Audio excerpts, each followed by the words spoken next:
Bismillahir Rahmanir Rahim. Alhamdulillah. Alhamdulillahi wa kafa wa salamun ala ibadihi alladhina istafa.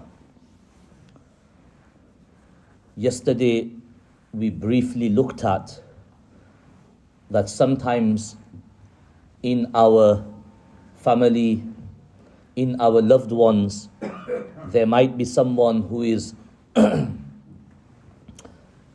slightly, maybe physically disabled, not as able as the other children, siblings, etc. However, we should not treat that as a burden or extra responsibility or shy away from this. Rather, we learnt that إِنَّمَا تُنْصَرُونَ وَتُرْزَقُونَ بِضُعَفَائِكُم, that your rizq, your provision from Allah, and nusrah, help from Allah, many a times it comes because of the du'afa, the weak ones amongst you. Today we want to look at that just like a parent should care about their child's future in terms of their career, in terms of their career choice, that it's a sensible career choice, it's a career which will give them a halal livelihood. In the same manner, parents need to also care about the deen, the iman, and the spirituality of their children. Just a small example, that sometimes your child might reach the age of 15, 16, 17, and maybe compared to other children, they're not doing much. They're not doing much means that academically, they might not be flying as far and as fast as others. They are studying, they're plodding along. But on the other hand, they've got no bad habits in their life. They are respectful, they are obedient, they frequent the masjid. They don't give you sleepless nights. They don't give you sleepless nights. Wallahi, if you have a child like that, you should treat that as a great gift, a great ni'mah from Allah subhanahu wa ta'ala. And not basically taunt or ridicule your child that, look, he's doing this and he's doing that and he's progressed this far. No, you never compare like that. Because you don't know what type of gift Allah subhanahu wa ta'ala has given you. What type of ni'mah Allah subhanahu wa ta'ala has given you. Your child could have been involved in drugs, in gangs. He could be in trouble. He could have been in trouble with the police. He could be out late at night. And you're worrying. You're worrying at home. Mum is worrying at home. Where is he? You're ringing. He's not picking his phone up on purpose. And then he comes home at 1 o'clock, 2 o'clock at night. And you don't know where he's been. You don't know where he's been, who he has been with, roaming around, etc. And wallahi, some of these habits, they can stay with a person for years to come, even into adulthood. Once a person develops certain bad habits, just like good habits, they stay with us.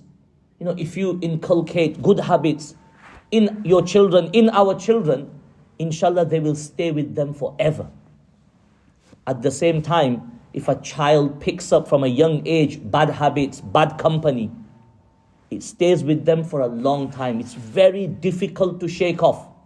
Extremely difficult. And one thing we need to appreciate is that this tarbiyah, this focus, just like a parent, usually worries about their child's career from quite an early age. Sometimes even before the child has reached high school, they worry, I want to make my child into this or that, which, alhamdulillah, these are good aspirations, as long as, they fit within the criteria of Sharia, like we've been talking about for the last few days, kasbul halal, kasbul tayyib, ethical considerations, etc. Just like we worry about that and have concern for tarbiyah, for their deen, for their iman, it starts early. It starts very early. And I'll just give you a small example. From my little experience, what I've seen is children usually, they go off track when we give them freedom to roam freely on the weekends, for example. And we make them leave madrasa early. Some children, because of GCSE, because of high school, they are leaving madrasa as early as 11, 12. 11, 12. And in some communities, bas Quran ko khatam kar do. Maulvi ban gaya. Finish the Quran, that's it. The priority is, I want my child to finish the Quran. The day he finishes the Quran Nazla, he goes home. Ya Allah. What a completely incorrect benchmark. Finishing the Quran is wallahi no priority. No priority. There is no stipulation in deen. It doesn't even make sense. Priority is your child stays in madrasa till the age of 15, 16, till the age of understanding. When he can really absorb and benefit from deen, from Islamic knowledge, from Islamic tarbiyah, up to the age of 12, it was learning the basics, going through the motions. But the foundation, if it's there, then from the age of 13, 14, 15, you can then basically reap the rewards. So this tarbiyah, it starts very early. And like I just mentioned, letting your child roam around on the weekends with their friends.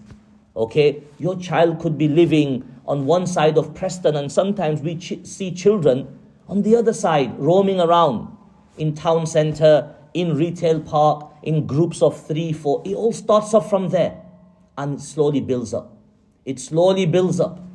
You might think, oh, he's just going out with his friends. No. Your child should be with you. And if you've given that habit from a young age, wallahi, your child will be 13, 14, 15, he will stay at home. He won't have any desire that I go out, roam around with my friends, go to town, go to retail park, and then like I said, it all starts from there. It all starts from there. One guy might be a vapor, a smoker, he eggs the other ones on, they try it. It all starts from there basically. And that's why Rasulullah sallallahu alayhi wasallam, what did he say? That ar-rajulu ala dini khalilihi. Ar-rajulu ala dini khalilihi falyanzur ahadukum man yukhalil. A person is upon the deen. Deen doesn't mean here religion. Basically he's on the lifestyle, on the same level as his friend. Ar-rajulu ala dini khalilihi. Whoever you hang around with, the habits they have, they are slowly going to creep inside you as well. So Rasulullah sallallahu alaihi wasallam said, فَلْيَنْظُرْ أَحَدُكُمْ مَنْ يُخَالِلْ. You should carefully look at who you make friends with. فَلْيَنْظُرْ أَحَدُكُمْ مَنْ يُخَالِلْ.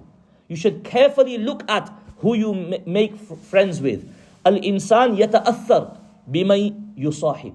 A person takes athar, takes effect from the person who he makes friends with. Yusahib, who he basically has as a companion. And children are children, 12, 13 years old, there's peer pressure. If you don't involve yourself and include yourself in certain things they are doing, you will be belittled. They'll laugh at you.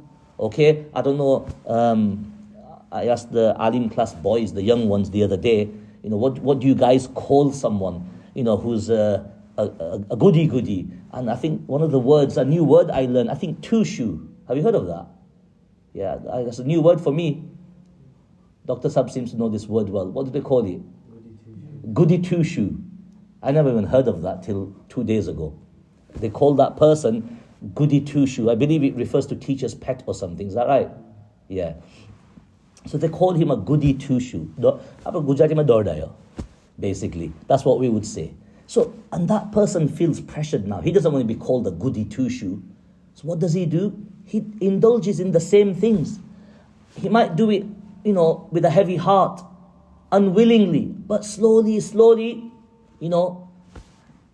he's also sucked into that same system, and basically he becomes one of them. Abu Darda radiyallahu anhu, he says that لَصَاحِبٌ صَالِحٌ خَيْرٌ مِّنَ الْوَحْدَةِ وَالْوَحْدَةُ خَيْرٌ مِّن صَاحِبِ السُّوءِ. That a good companion, a good friend, is better than wahda, solitude. Solitude can be dangerous. What do they say in English? What do we have the saying? That an empty mind is the devil's workshop. A person who secludes himself, okay? Shaitan basically attacks that person far quicker than a person who is surrounded by good friends. Because if you're going to go off track or something, they'll tell you, hey, this is not right. In fact, if you've got good friends, you'll keep yourself in check. You won't do anything wrong. So they have to raise their eyebrow basically. So Abu Darda radiyallahu anhu says that لَصَاحِبٌ صَالِحٌ خَيْرٌ مِّنَ الْوَحْدَةِ. A good friend is better than solitude. But then he says that وَالْوَحْدَةِ خَيْرٌ مِّن صَاحِبِ السُّوءِ. However, when it comes to having a bad companion, a bad friend, a bad influence, wahda is better. Solitude is better than having a friend who is basically bad companionship, who is going to influence you in the wrong way. And just on the point of solitude, Rasulullah sallallahu alaihi wasallam, he said that inna shaitan dhi'bul insan ka dhi'bil ghanam. Shaitan is the, like you have sheep. Who preys on sheep? Wolves. So shaitan is the wolf of humans, of us. Ka dhi'bil ghanam. Just like sheep, they've got their own predator. Our predator is shaitan. And then Rasulullah sallallahu alaihi wasallam gives a beautiful example. يَأْخُذُ الشَّاذَّةَ وَالْقَاسِيَةَ وَالنَّاحِيَةَ. I just mentioned solitude can be dangerous. Solitude can affect a person's deen, their iman, their thinking, their mind, their everything. So same way, shaitan, he preys upon the one who is ash-shadh. يَأْخُذُ الشَّاذَّ. The one who basically keeps himself aloof, away from the people, away from the community. The shaitan preys on that person. Ash-shadha wal-qasiya wal-nahiya, very similar meaning. The one who does not engage himself with others. The one who keeps himself away in a corner. Shaitan preys on that person. And then Rasulullah sallallahu alaihi wasallam said, وَإِيَّاكُمْ وَالشِّعَابِ. Just like that sheep that strays away from the flock and kind of goes in some corner to graze or some, slightly far away, immediately the predator sees an opportunity and attacks that sheep. Exactly same thing here. Rasulullah sallallahu alaihi wasallam is saying to us, وَإِيَّاكُمْ وَالشِّعَابِ, that stay away from shi'ab. Shi'ab is the plural of shi'b. Shi'b is like a small gap or a small, like a tract in a mountain which is isolated. So Rasulullah sallallahu alaihi wasallam is saying, don't go there. Don't tread on that path which is the path of solitude. Rather, وَعَلَيْكُمْ بِالْجَمَاعَ وَالْعَامَّةِ. Stay with the community. Stay with the people. So solitude can be dangerous. Solitude can be dangerous because shaitan can overtake you. And and just on this point, I mention this all the time. Our children, especially the ones who are teenagers, where do they do their i'tikaf? Come on. Where do our children do their i'tikaf almost on a daily basis, in particular on the weekends? Dr. Saab? In the bedroom. He's heard my speech in the classroom many a time. Yes. Our children, they confine themselves in the bedroom with their best friend, which is the smartphone or their tablet, and we don't know what they are doing. This is exactly what this hadith refers to. يَأْخُذُ الشَّاذَّةَ وَالْقَاسِيَةَ وَالنَّاحِيَةَ. Your child might be in your house. You mentally feel he's at home, she's at home, but they're in their bedroom, locked up, locked away. There should be rules in the house. You're not allowed to lock your bedroom door. Father, mother should be able to walk in any time. Other thing is, gadgets, etc. should not be allowed in the bedroom, downstairs. Even, when nowadays people do their houses up, one of the first things they put inside their bedroom is what? Atlumuttu screen. Like they're going to spending 8 hours in the bedroom a day or 9 hours watching it. Allah, by your bedroom is there to go to sleep. You're depriving yourself of quality sleep by putting that massive thing there. You're actually disturbing your sleep. That's what you are doing. You're depriving yourself from quality sleep. Yesterday I was looking at BBC News. I have a habit of just flicking through the news. And there was you have BBC Sounds. I don't listen to BBC Sounds, but I look at the list of topics, what they've got. And one of the topics was, and it's still there, you can visit the BBC website, that less sleep, it said, leads to early death. I don't know how true that is, okay? I slightly disagreed with that. But that's what they said, that their research, research reveals that basically a person who deprives himself of sleep, does not have sufficient sleep, has an early death. Dr. Saab, what do you have to say about that? That's what the evidence shows. There you are. Dr. Saab is backing it up as well. So that's what we are doing. When we've got screens in our bedrooms, okay, sometimes either you don't end up using it for 5 years, which is a waste of money, and if you are using it, it's affecting the quality of your sleep. It's affecting. But coming back to our children, this is really dangerous, solitude, where they are allowed to do what they want for hours on end in their bedroom. I call it i'tikaf. And we don't know what they are doing, who they are communicating with, etc., etc. Usually their excuse is, I'm doing my homework. Homework should be done in a communal area downstairs where you can keep an eye on your child and you know on the screen what they are up to, basically. All these excuses, parents should not, wallahi, fall for them. Parents should not fall for them. And just on the point, like I said, today's main topic is that just like we care about the career of our children, we need to care about their deen, their iman, their tarbiyah. And one of the things that leads to their downfall is giving them a free rein, letting them roam around, etc. Just one final hadith which you must have heard again and again, that mathalul jalisi salih wal jalisi su ka hamilil misk wa nafikhil kir. Very famous hadith, that the example of a good friend and the example of a friend who is not good, who is a bad influence, is like a person who sells musk, hamilil misk, or has musk, and a blacksmith. Nafikhul kir is the one who blows in what we call bellows. That's what a blacksmith has. If you go to a perfume shop, even if you don't buy the perfume, you still benefit from the beautiful smell that's there. Okay? In the shop, you benefit. Even if you don't physically get to touch that perfume or buy it, you still benefit from the smell. You go to a blacksmith shop, okay, to his workshop. You just stand outside. You don't even go inside. You stand outside. What happens? The smell, the soot, etc. is going to affect you. That's the example of friends. That a good friend, it doesn't matter how closely you associate yourself or you don't associate yourself, there will be some impact. In the same way, a friend who is not a good influence, you might say, oh, no, we're friends, but, usually that we have that line from children. No. If they are not a good influence, they will affect you. Just like when you stand outside that blacksmith's workshop, even if you don't go inside, even if you don't shake hands with him, the smell, the soot, etc., the unpleasantness, it still comes to you. You're still affected by it. So this is something which we really need to work on. Like I said, it's a working day. Inshallah, we will continue with this tomorrow. And like I mentioned yesterday, if there are any questions relating to this theme and topic, feel free to pass it to me. And my question still stands from yesterday. I did remind you yesterday, and I'll remind you again, that I will be asking when we reach that point in our talk, that what type of wife do you want for your son?